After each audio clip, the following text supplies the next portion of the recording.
Halo sobat Nime yang pingin beli iPhone tapi belum punya duit. Semoga aja di tahun ini iPhone XR bisa tembus di 2 juta biar enak buat main game. Dalam kesempatan kali ini kita akan melanjutkan lagi Martial God Asura. Langsung aja yuk kita gas. Mereview sedikit dari part sebelumnya. Saat ini Feng sedang bertarung dengan 3 kepala keluarga yang menyerang keluarga Chu. Mereka menyerang dan ingin menghabisi keluarga Chu karena sebelumnya keluarga Chu telah menemukan tambang Black Iron yang memiliki nilai jual yang sangat tinggi. Setelah membantai ketiga kepala keluarga ini, Feng pun berbicara dengan ayahnya. Feng juga meminta agar kakeknya mengundang semua kepala keluarga dari bangsawan lokal yang ada di kota ini. Kakeknya pun bertanya tentang apa yang direncanakan oleh Feng untuk mengundang mereka semua. Feng pun mengatakan kalau dirinya akan menyatukan semua kekuatan yang ada di kota ini di bawah kendali keluarga Chu. Setelah mendengar itu, si kakeknya pun undur diri. Kini, Feng pun hanya berdua dengan ayahnya. Feng sedang berbicara empat mata, ia pun bertanya karena ia ingin tahu sesuatu, yaitu siapakah orang tua kandungnya. Mendengar pertanyaan itu membuat ayahnya pun sedikit terkejut. Feng pun bertanya apakah memang dirinya tidak dibolehkan untuk mengetahui hal ini. Ayahnya pun kini mulai menceritakan asal mulanya. Ia mengatakan kalau dirinya juga tidak begitu mengenal siapa orang tua Feng. Ia menceritakan pada 15 tahun yang lalu, ia sedang dalam perjalanan melewati hutan. Di tengah-tengah perjalanan, ia bertemu dengan seorang kakek-kakek tua yang sedang menggendong bayi. Entah bagaimana si kakek tua ini pun dapat mengenali mereka yang berasal dari keluarga Chu. Sebelum dirinya mengakui kalau dirinya keluarga Chu, ia pun bertanya apa yang diinginkan oleh Pak Tua ini. Tapi ternyata Pak Tua ini pun sangat tegas. Ia kembali bertanya apakah kami memang berasal dari keluarga Chu sembari menghibaskan api miliknya. Pada akhirnya kami pun memang mengaku kalau berasal dari keluarga Chu. Pak Tua ini pun menitipkan seorang bayi. Ia berpesan agar kami merawatnya seperti anak sendiri. Ia juga memberitahu namanya, yaitu adalah Chu Feng, dan dirinya tidak diizinkan untuk mengaku sebagai ayah kandungnya. Pak Tua ini pun juga mengancam bila ada sedikit saja kesalahan, ia akan menghancurkan keluarga Chu. Setelah memberikan pesan itu, ia pun langsung menghilang begitu saja. Feng yang mendengar itu, ia pun bertanya apakah orang tua itu tidak menjelaskan hal-hal lain.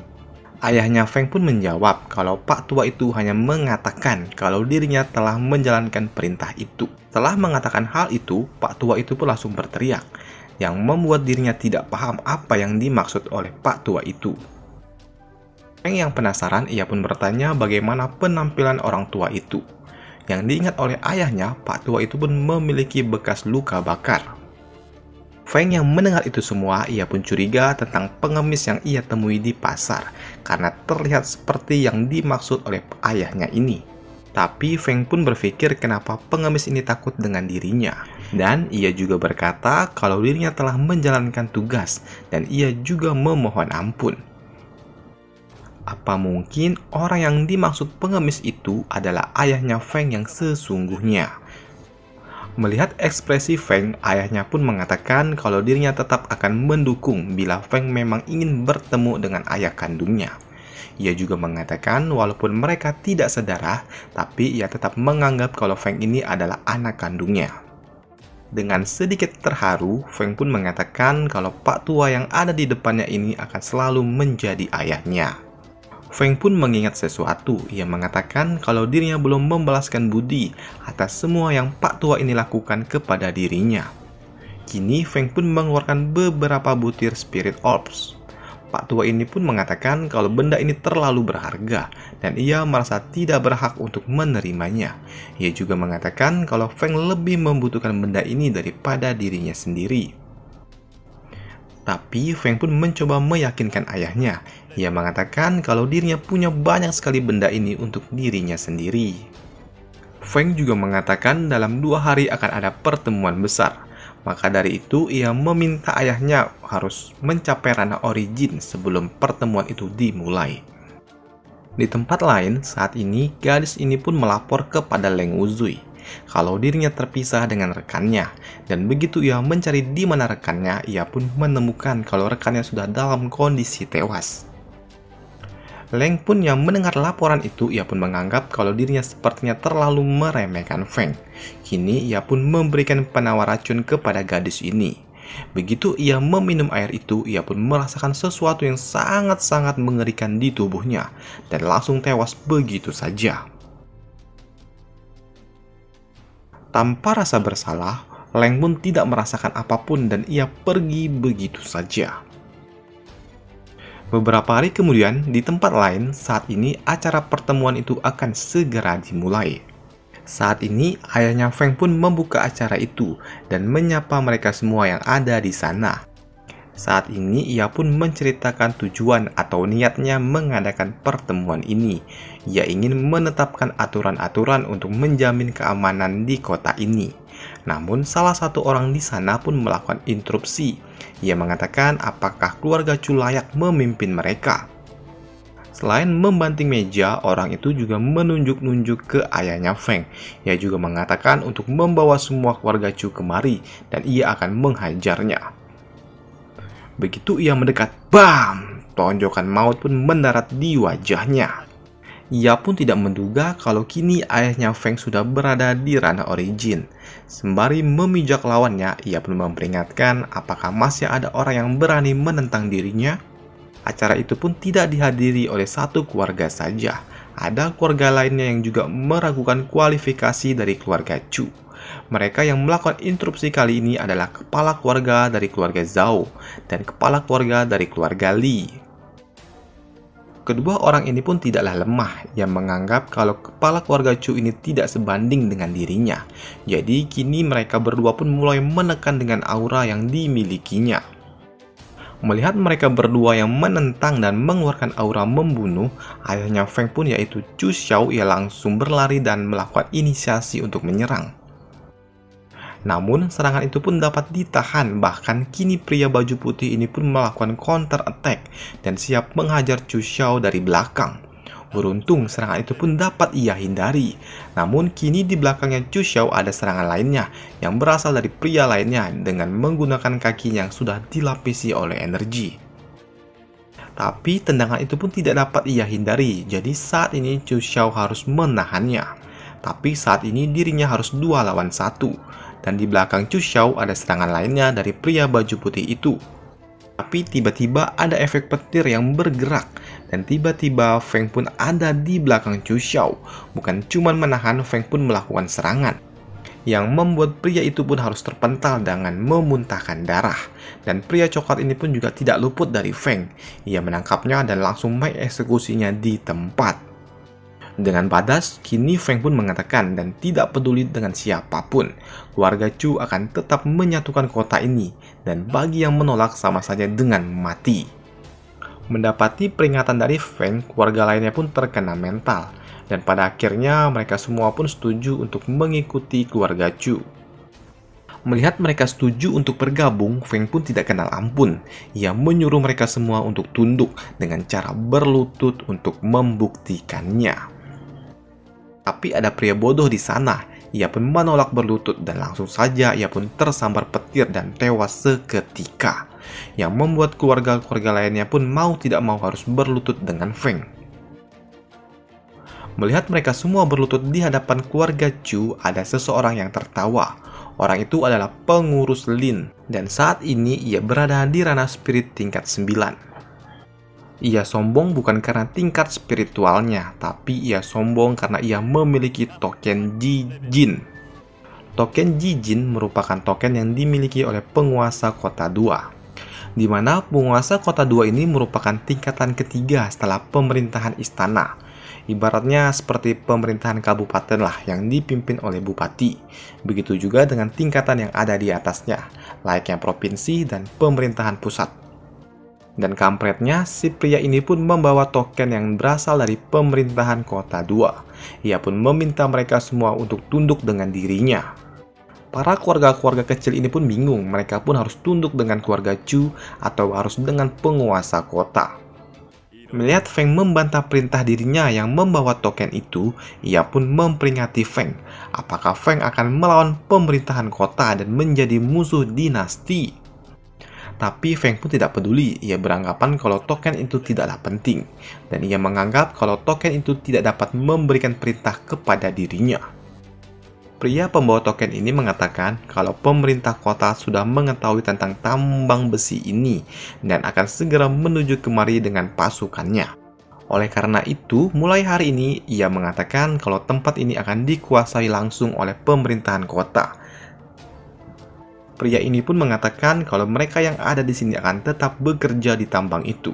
Tapi mereka semua harus menyetorkan hasil tambang, dan bila ketahuan korup, mereka akan langsung dipenggal.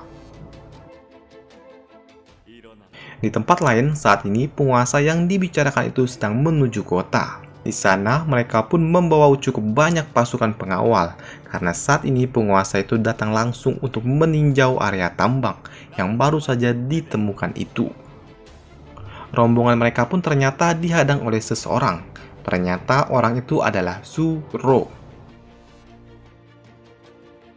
Suro pun memperkenalkan dirinya kalau dirinya merupakan tetua dari murid inti yang berasal dari sekte Azure Dragon. Pak tua ini pun bertanya tentang apa yang diinginkan oleh tetua murid inti ini. Suro pun meminta mereka untuk tidak berurusan dengan kota yang menjadi tempat tujuan mereka.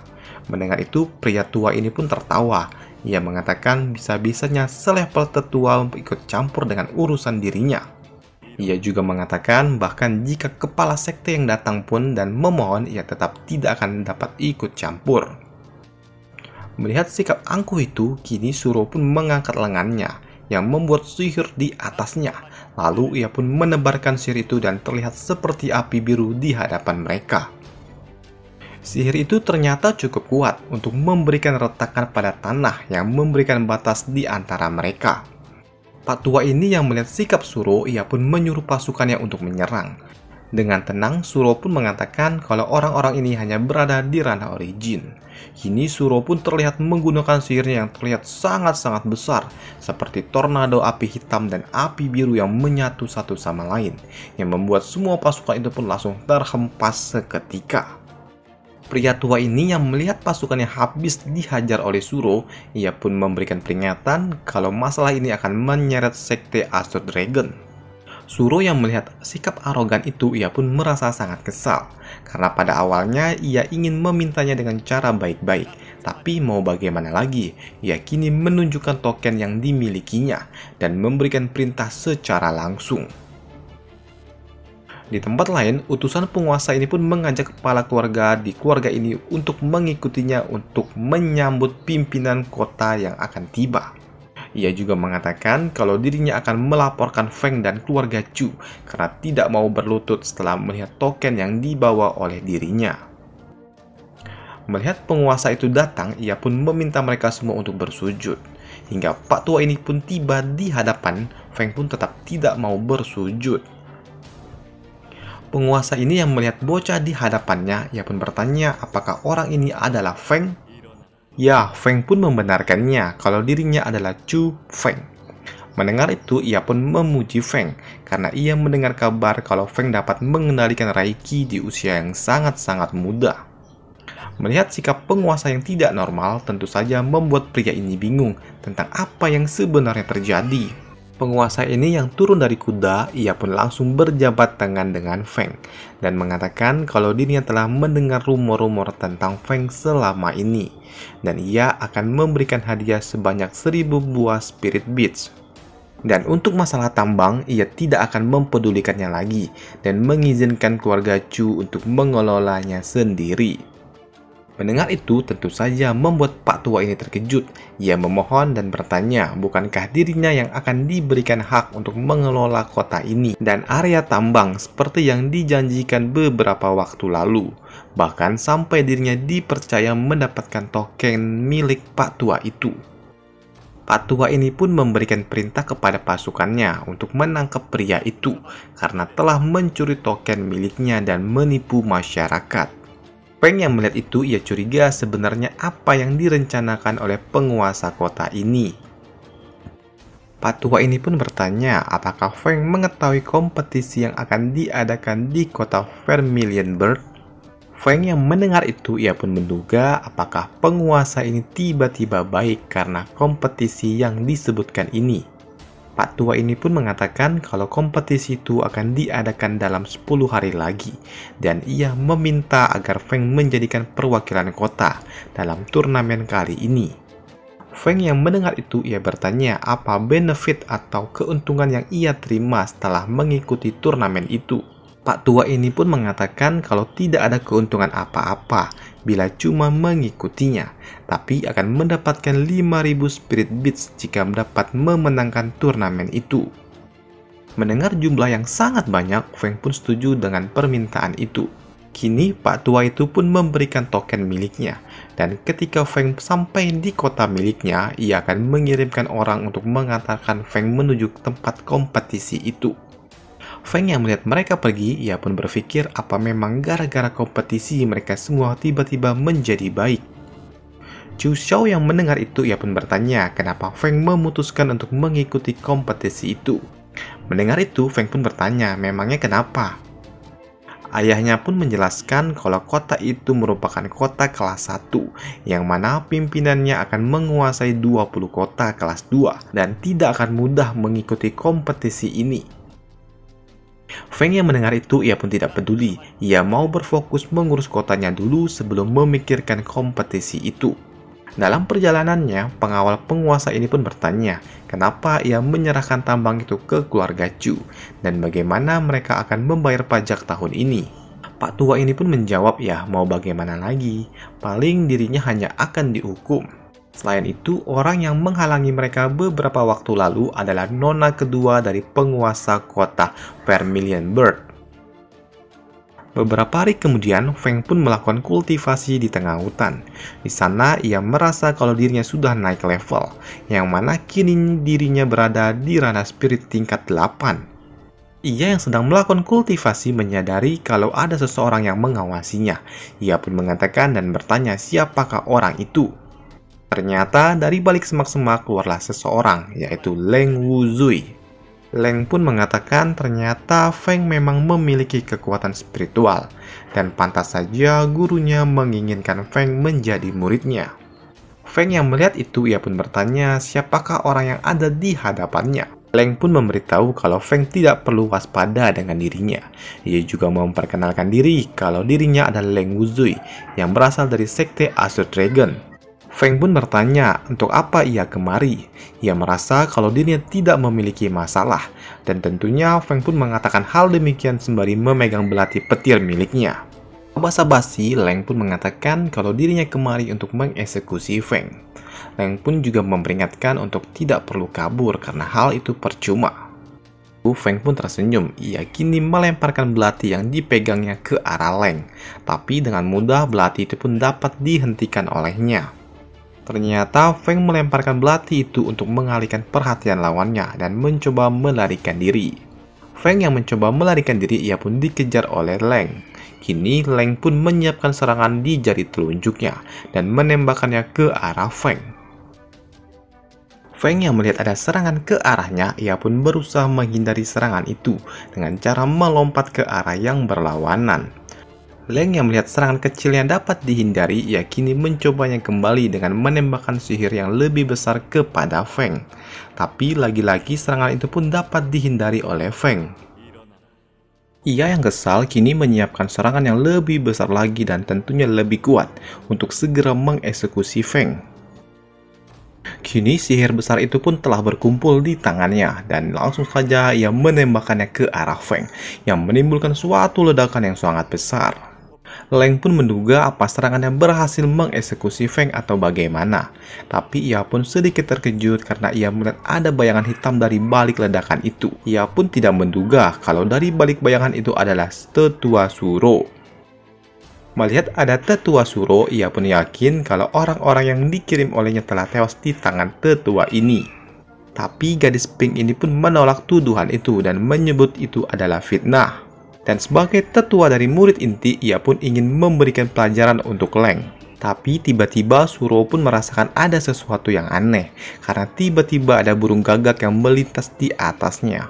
Burung ini pun sedikit aneh karena memiliki tekanan yang sangat-sangat kuat, dan tiba-tiba saja burung itu pun berubah bentuk. Orang tua ini pun berbicara kalau dirinya telah menerima pesan yang dikirimkan oleh Leng. Ternyata orang ini adalah leluhur yang dimiliki oleh Leng. Suro yang melihat itu, ia pun bertanya dan tidak menduga kenapa sampai leluhur keluarganya pun datang. Ia juga bertanya kenapa mereka mengincar Feng. Pak tua ini pun mengatakan kalau Leng Wuzui adalah harapan dari keluarganya, dan siapapun yang berani menghalangi jalannya, mereka harus dimusnahkan. Suro pun bertanya, kalau begitu apakah mereka juga akan menghabisi dirinya? Ya, hal itu pun dibenarkan oleh Pak tua ini. Kini Suro pun tahu kalau lawannya sangat mengerikan. Ia pun memutuskan untuk melarikan diri bersama Feng. Tapi tiba-tiba langkahnya pun begitu berat dan kini tubuhnya pun tidak dapat bergerak. Suro pun menyadari kalau Pak tua itu berada di ranah Profon tingkat 3, yang berarti ia berada 3 tingkat di atas dirinya. Suro pun tahu kalau dirinya tidak memiliki kesempatan untuk menang. Ia pun memberikan ancaman, jika orang itu berani mengeksekusinya, maka ayahnya pun pasti tidak akan tinggal diam dan akan menghancurkan keluarga mereka. Tua ini pun tahu konsekuensinya, tapi ada satu hal yang jelas, kalau keluarga Shu tidak akan tahu siapa pelakunya. Mengatakan hal itu sembari menyerang Suro. Serangan itu pun memang sangatlah kuat, terlihat ada ledakan berwarna biru di sekitaran area mereka. Tapi Pak tua ini pun cukup terkejut karena tiba-tiba ada susunan spiritual di hadapannya. Begitu juga dengan Leng, ia sangat bingung dengan dinding yang membatasinya saat ini. Leng pun mencoba berbicara dengan leluhurnya, tapi hal itu pun percuma. Leng juga tahu kalau ini adalah teknik milik gurunya. Ia memohon agar gurunya memberikan dirinya kesempatan sekali lagi. Gurunya yang sangat marah, ia merasa kalau Leng tidak menghargai dirinya dan menganggap kalau dirinya memang tidak ada. Kini Leng pun hanya dapat berlutut dan memohon ampun kepada gurunya. Tapi tetua ini pun tidak memberi ampun. Ia mengatakan kalau Leng ini tidak mau mengikuti jalan yang dipilihkan oleh dirinya dan memilih jalannya sendiri. Leluhur keluarga Leng ini pun mencoba menghancurkan bariernya dengan kekuatannya. Tapi sayangnya barrier ini pun terlalu kuat, bahkan serangan dirinya pun hanya melukai dirinya sendiri. Melihat Pak tua itu mencoba menghancurkan barrier miliknya, tetua Zugi kini pun mulai mengeksekusi mereka dengan cara mengurung mereka dan membuatnya menjadi kecil dan semakin kecil hingga sebesar kubus dan melelehkannya. Setelah itu, Pak tua ini pun meminta agar Suro minggir sejenak, karena dirinya ingin berbicara empat mata dengan Feng. Melihat itu, Suro pun tahu apa yang harus ia lakukan. Ia pun pamit. Feng yang melihat tetua Zugi, ia pun memberikan salam dan meminta maaf, karena beberapa waktu lalu ia telah bersikap kurang ajar terhadap Pak tua ini. Pak tua ini pun tidak marah, ia justru mengatakan alasan dirinya kemari hanya untuk mengajak Feng menjadi muridnya. Dan selesailah martial god asuranya di sini dahulu, karena di sini lagi berisik banget, nyebelin memang. Dan sampai jumpa di video selanjutnya. Bye.